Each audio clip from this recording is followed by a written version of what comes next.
No place like home for the holidays, but for one troubled student, a cranky history teacher and his grieving coworker discovered the true meaning of family within each other. Sounds like a beautiful story. Get your tissues ready. Our producer, Brittany Foxx, the one and only Dion, caught up with the cast of the new holiday film, The Holdovers. Take a look.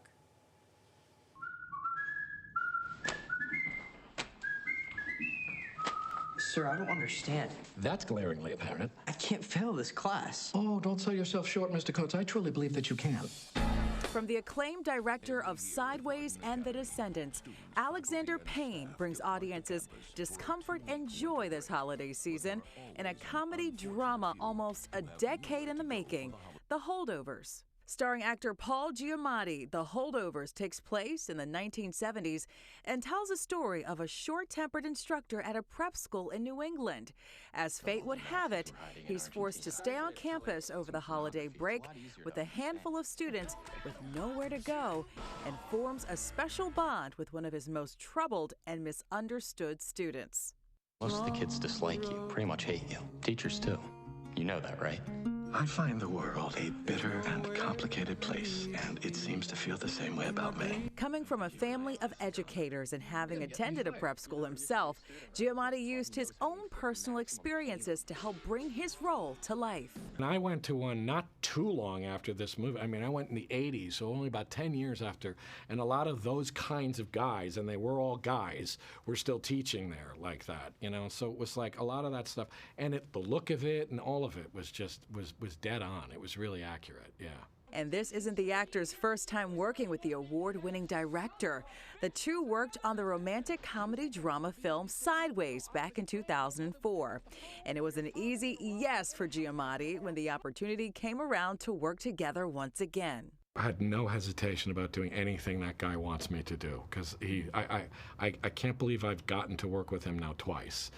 And he's the best director I've ever worked with. And his movies come together in ways that just exceed what I thought they were going to be like.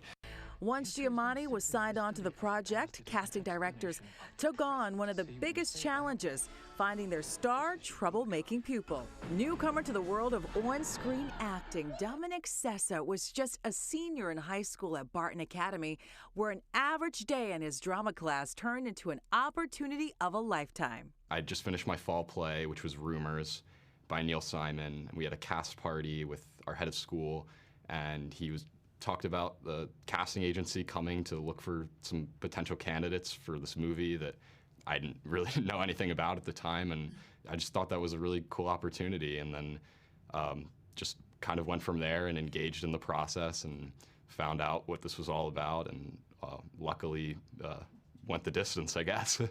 And while he portrayed a misunderstood and troubled student as his character Angus Tilly in the film, he classifies himself as quite the opposite in his own experience. I was definitely a class clown, and I proudly self-identify that way. Powerhouse actress Divine Joy Randolph was the final missing link needed to bring the film full circle.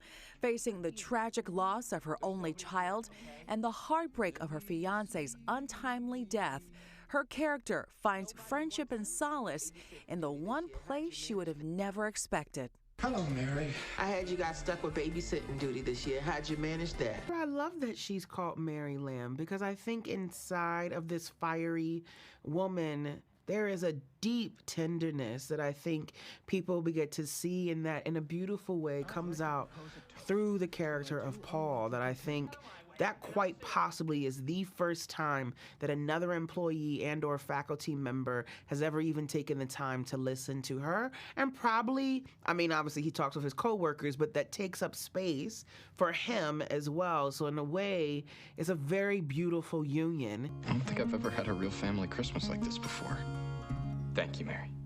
You're welcome. What I love about this movie, one of the things that I love so much, is that these three broken, damaged, and depleted individuals are actually the perfect individuals to be as a support and to be there for one another. That if someone else were to try, it wouldn't have worked.